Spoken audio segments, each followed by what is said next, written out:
باہر سے آ کے دیکھے وہ کہے گا دس از اے فیلڈ اسٹیٹ، اور انہوں نے کہا ہے کہ تیار ہو جاؤ، نہ صرف آزاد کشمیر کا مطلب ہے گلگت بلتستان ہم آ کے لیں گے۔ اب تو میرے خیال میں کراچی کے عوام کو کسی سے کوئی ایکسپیکٹیشن ہے ہی نہیں، ایک ٹرین نہیں ہے، بس ایک بس نہیں چل رہا ہے، پانی 8 دن سے پانی کھڑا ہوا ہے، 8 دن سے، پاور زیرو ان سم ایریاز، روڈز نہ ڈرائیویبل نہ واکبل، نہ آپ چل سکتے ہیں نہ آپ ان میں گاڑی چلا سکتے ہیں، اور نالے ابھی تک گندے ہیں، ڈینگی کا ڈیزیز آؤٹ بریک ہو گیا ہے۔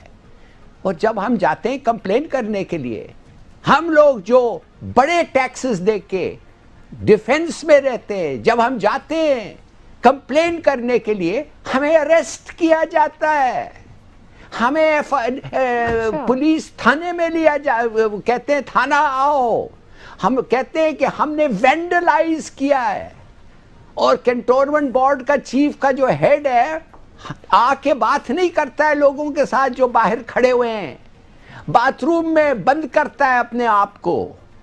واٹ از دس؟ ہم لوگ ٹیکسز دیتے ہیں مور دین ان اینی ادر پلیس، اس سے زیادہ کوئی ٹیکس نہیں دیتے۔ میں نے کراچی میں کوئی ایریا اس ڈیفنس سے زیادہ ٹیکس نہیں لیتا ہے، ٹیکس دیتے ہیں پانی کے لیے، پانی ہے نہیں۔ اور یار جب آپ جاتے ہیں اور پوچھتے ہیں بتاؤ کیوں، ہم تھک گئے ہیں بتاؤ کیوں، وہ کہتے ہیں تم جیل جاؤ۔ واٹ از دس؟ یہ ہے نیا پاکستان، یہ ہے کراچی۔ اوکے، اور آپ کو چیزیں بلکہ 60% فیڈرل گورنمنٹ، بالکل صحیح، 60%، اور ہلالی صاحب بجلی بھول گئے آپ، گورنمنٹ لیتی ہے ہمارے پیسوں سے، بجلی بھی نہیں مل رہی اوپر سے۔ میں کہہ رہا ہوں بجلی تو خیر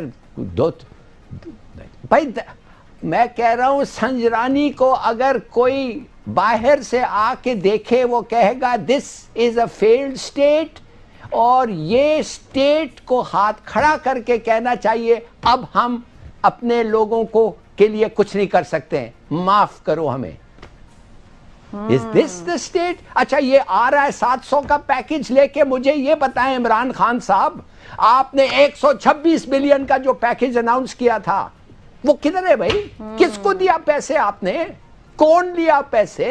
کدھر خرچہ؟ وہ آ کے اناؤنس کر کے چلے جاتے ہیں، کسی کو پتہ ہی نہیں ہے ملتا ہے کہ نہیں، کدھر خرچہ ہوتا ہے۔ It is pathetic۔ 50 گز جاپانیز ایمبیسی کے فاصلے پہ ایک آدمی کا، بارش کے بعد ایک آدمی کا ڈرائنگ روم سڑک پہ آ گیا، مانے دیوار گر کے اس کا ڈرائنگ روم کا فرنیچر سڑک پہ آ گیا۔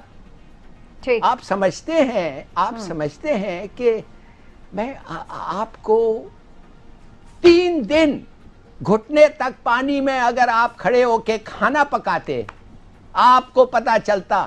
میرے گھر کے آگے میں نے 3 مزدوروں کو لے کے 4 گھر کے سامنے سے جو نالا بہہ رہا تھا اور وہ پانی میرے گھر کے آگے بھی جا رہا تھا، 3,500 روپیہ دے کے ان سے وہ نالے کو ٹھیک کیا ہے۔ اور دوسروں سے میں نے پوچھا ہی نہیں، اس لیے کہ وہ کیا کہتے ہیں اور کیا ان سے کیا کنٹریبیوشن لینا ہے۔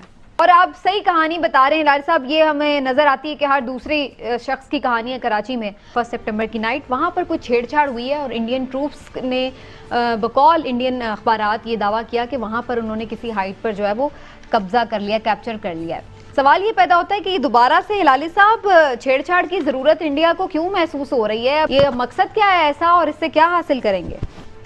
انڈیا کا مقصد اس وقت کیوں، آپ نے دیکھا ہے کہ انہوں نے گلگت اور گلگت بلتستان اور اس پہ کلیم کر رہے ہیں، کیوں یہ کہہ رہے ہیں کہ یہ ہمارا ہے، اور کیوں ان لوگ کوشش کر رہے تھے کہ اپنے فورسز کو ادھر کنسولیڈیٹ کریں، اور انہوں نے کہا ہے کہ تیار ہو جاؤ، نہ صرف آزاد کشمیر کا مطلب ہے گلگت بلتستان ہم آ کے لیں گے۔ میرے خیال میں سمینہ وہ یہ وجہ ہے کہ امریکہ نے بھی ان کو انکریج کیا ہے کہ اب سی پیک کو اگر آپ نے ختم کرنا ہے تو کاراکورم ہائی وے کو اتنا نزدیک پہنچ جاؤ کہ آپ شیلنگ سے اس کو روک سکتے ہیں، اس کو ختم کر سکتے ہیں۔ اور اگر یہ ہو جائے تو گوادر کا چائنا کا جو روٹ ہے وہ دیٹ ول بیکم ویری وہ ختم ہو جائے گا. بالکل صحیح. لیکن بیچ میں امریکہ کی بھی تو انہیں شے حاصل رہتی نا, اس لیے وہ چھیڑ چھاڑ کرتے بھی رہتے ہیں.